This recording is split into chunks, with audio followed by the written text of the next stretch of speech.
Je suis désolée, je vais tuer un mythe, mais 50 nuances de Grey, c'est pas du tout du BDSM.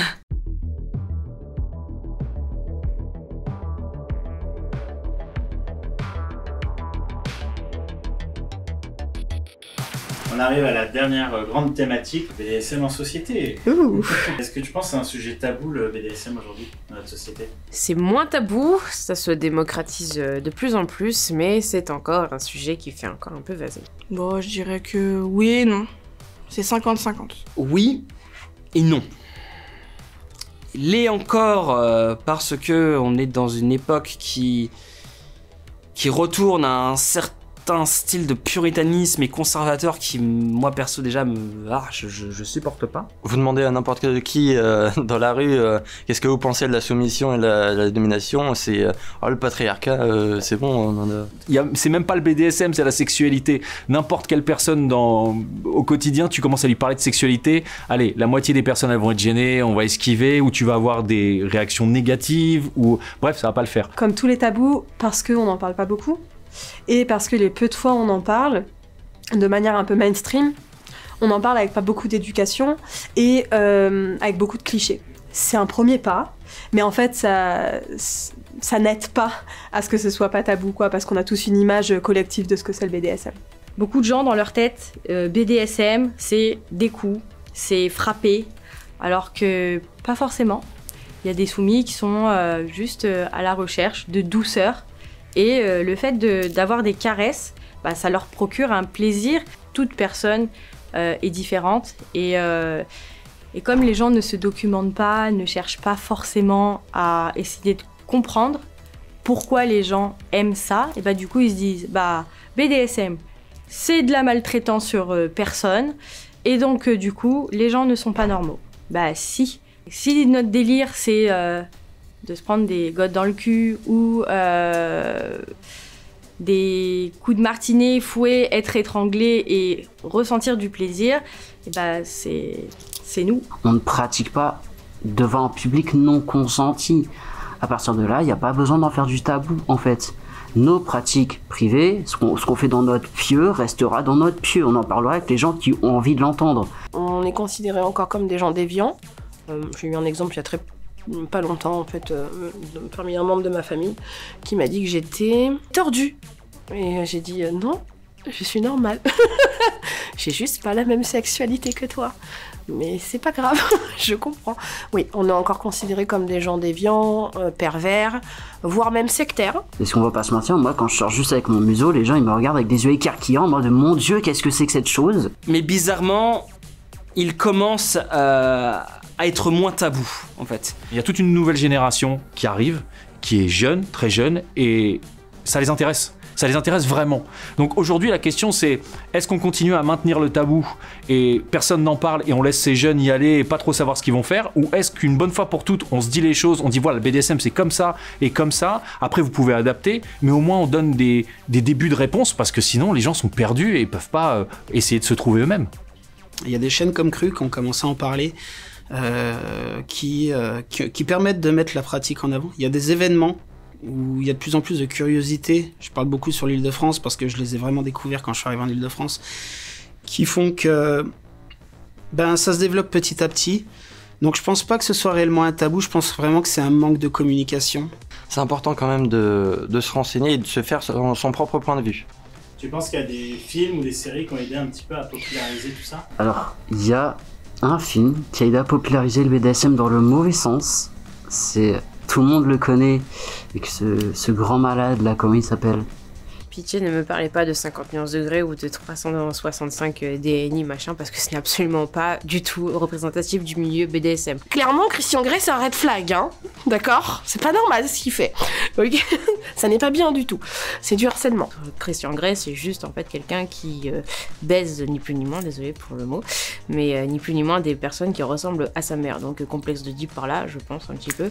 50 nuances est une fiction. 50 nuances n'est pas la réalité. C'est pas vraiment du BDSM, c'est-à-dire que c'est une histoire d'amour avec un peu de BDSM dedans pour rendre ça un peu plus piquant. Alors les petites ménagères à la maison ont totalement frétillé en mode « Ah, moi c'est comme ça que je veux » et beaucoup d'hommes se sont imaginés à faire la même chose, etc. Sauf que c'est pas du tout ça. Ils ont fait un coup de pub, certes, mais pas dans le bon sens. Parce qu'ils n'ont en rien respecté et rendu les lettres de noblesse qu'il y a au BDSM. Alors, ça a aidé, on va dire, au moins pas forcément de le populariser, mais de le mettre en avant. De dire attention, ça existe et c'est pas une tare. Ça a du bien et du moins bien. Ça a du bien dans le sens où ça peut montrer que ça existe et faire titiller le désir chez des personnes. Donc pour des personnes qui sont concernées, ça peut être un premier pas sur « Ah, en fait, il y a un désir qui est en train de s'exprimer, qui était réprimé à l'intérieur de moi, et je vais aller explorer, et donc je vais aller m'éduquer, et donc je fais tout le travail pour déconstruire ce qui n'est pas bon dans ces représentations-là. » T'as des films, des livres, des séries que tu pourrais nous conseiller un petit peu pour en apprendre un peu plus sur ce milieu-là? Bah, un classique, c'est Eva de l'ombre, le livre. Si tu veux sortir de 50 nuances, t'as 3 autres films que tu peux regarder qui sont vachement mieux. Tu peux regarder Domination, qui est une histoire vraie d'un juge qui a eu beaucoup de problèmes parce que tout le monde a découvert qu'il pratiquait le BDSM. Tu peux regarder La Secrétaire ou L'amour en laisse. C'est 3 films déjà qui vont donner une meilleure vision du sujet. si vous lisez des œuvres comme Sunstone, si vous lisez des livres de Mitsuko, si vous regardez des films comme SM Richter, comme Belle de Jour, il y a énormément de films actuellement sur le BDSM, My Mistress qui est extraordinaire, ou Maîtresse. Il y a énormément de films qui valent tellement plus que c'est daube, et tout est expliqué. Vraiment, lisez Sunstone, vraiment lisez des œuvres qui en parlent vraiment. Vraiment. Est-ce que ta famille ou tes amis sont au courant de tes pratiques? Non. Personne. D'où le masque. Tous mes amis sont au courant, ma famille ne l'est pas parce que je n'en ai pas. D'accord. Et des collègues? Non, surtout pas. Non, professionnellement, j'en parle pas. Et puis, ils vont pas savoir non plus, j'en parle pas. Chaque chose doit être à sa place. J'estime qu'ils n'ont pas à savoir ce que je fais et je respecte leur vie privée, ils respectent la mienne. Pour moi, le travail reste le travail. Je peux en parler à mes amis et ma famille, mais tout ce qui concerne le travail, j'en parle pas. Alors, ma famille le sait, alors pas tout le monde évidemment. J'en ai parlé un peu avec ma mère parce qu'elle est assez ouverte d'esprit, donc ça c'est pas un souci. Mon père non, parce que lui c'est un peu plus compliqué. Ma mère pensait que j'étais actrice porno. Voilà. Donc elle a pas tout de suite compris. Je lui ai expliqué un peu et je lui ai dit que je gagnais aussi mon argent avec ça. Maintenant ils savent. Je les ai pas initiés parce que ça reste mes parents. Mais ils savent ce que je fais. Eux-mêmes se sont renseignés pour savoir du coup de quoi je parlais. Et je sais que mon papa a acheté son premier harnais de matelas pour pouvoir s'amuser avec ses copines quand il peut, bien évidemment. Et là, si ton père tombe sur ces vidéos-là, t'en parlerais donc avec lui, tu penses? Ouais, bien sûr. Bien sûr, je suis très ouvert d'esprit, pas de souci. Je discuterai avec mon père et je lui expliquerai les choses aussi. Ça se trouve même d'ici, il aura l'ouverture d'esprit et il se dira peut-être, tiens, je vais peut-être essayer ça avec ma... J'en sais rien, mais... Alors j'ai une facilité de dialogue sur la sexualité chez moi. Surtout avec ma mère, mon père s'en fout, mais ma mère, voilà, je me suis jamais trop cachée avec elle. Alors j'ai amené ça gentiment quand même, je lui ai parlé de petites fessées, après quand j'ai commencé à lui parler de dominant, machin, elle a tiqué un petit peu parce que ça lui faisait un peu peur, c'est des mots qui font peur. Et en fait, ils ont été 5 minutes choqués, on va dire.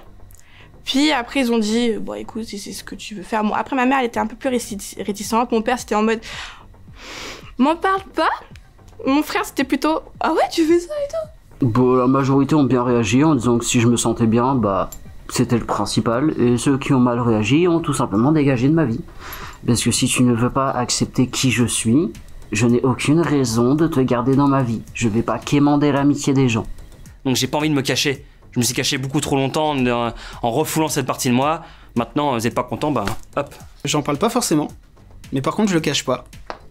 Donc que ce soit sur des publications que je peux mettre sur les réseaux sociaux ou quand j'en parle, tout ça, quand on parle sexualité avec les copains, tu découvres déjà par exemple qu'il y a certains profils qui ont déjà le nez dedans et tu t'y attendais pas forcément. Donc ne pas se fier à l'habit, hein. Ça c'est la première des choses. Il y en a, c'est de la curiosité. J'ai jamais eu d'animosité. J'ai jamais été rejeté, ni insulté, ni quoi que ce soit à cause de ces pratiques-là par contre. J'ai écrit un livre qui parle de BDSM et que c'est avec mon vrai nom et que c'est ma vraie histoire. Ma famille a été hyper bienveillante et mon entourage aussi. Là-dessus, j'ai beaucoup de chance. Par contre, dans l'univers professionnel et on va dire la sphère un peu moins privée, j'ai perdu pas mal de gens. Donc à un moment, il s'est passé un choix. Soit je continuais à le porter fièrement avec mon nom et de manière ouverte et il fallait perdre des gens, soit j'arrêtais tout ça et puis je rentrais dans le rang. J'ai choisi de m'abstenir d'échanger avec les gens qui étaient pas très ouverts d'esprit. J'ai une partie de ma famille qui n'a pas du tout accepté. Une de mes sœurs et mon père qui ont décidé de plus avoir de contact avec moi à la suite de ça. Et je le comprends. On n'a pas tous envie d'être associés à ça. On peut avoir honte, on peut avoir ses propres tabous. On peut se dire, moi je viens d'une famille italienne, on parle pas de ça, on fait pas ça, ça reste caché.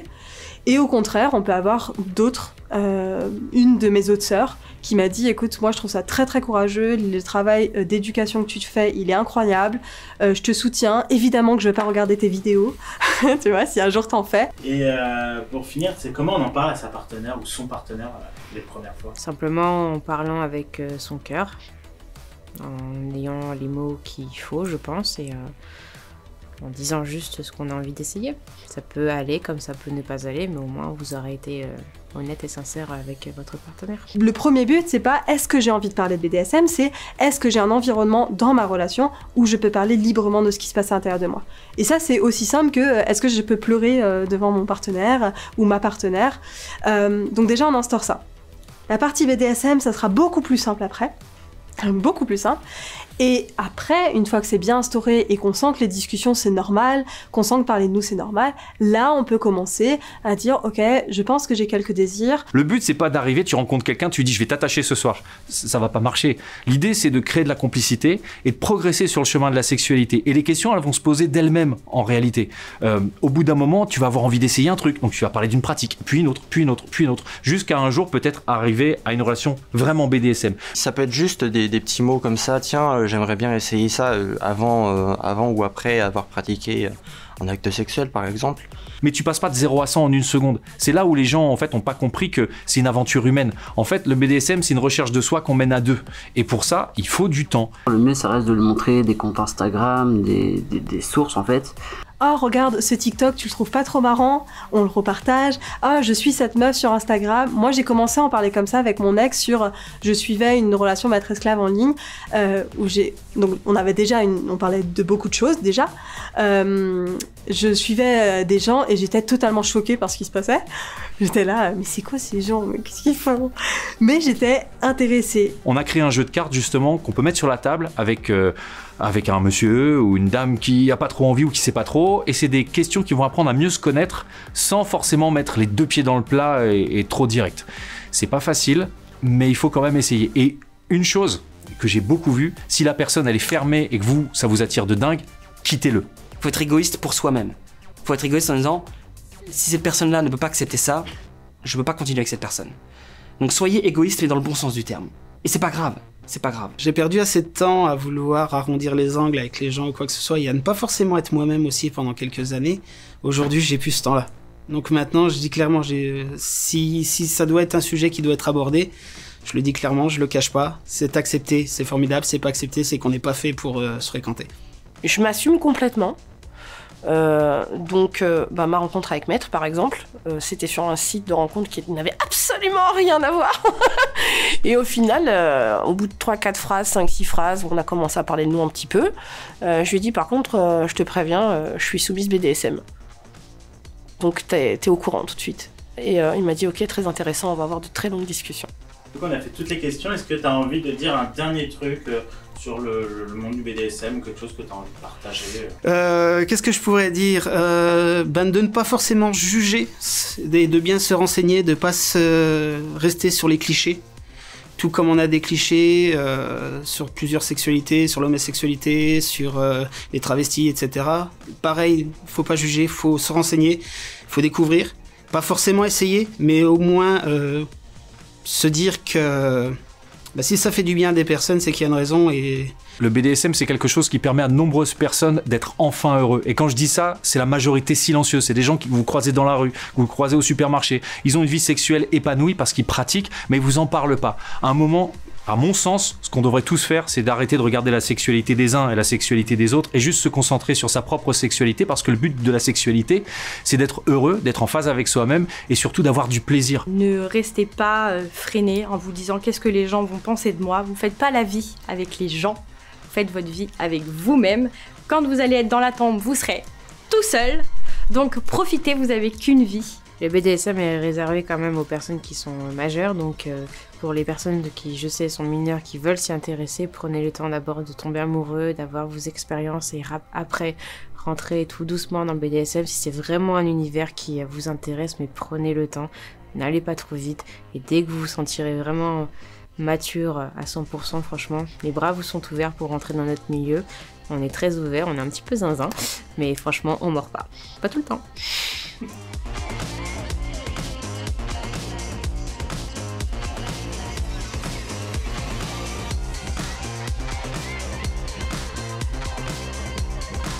Est-ce que j'ai Bien sûr, déjà préféré. J'ai fait du sexe.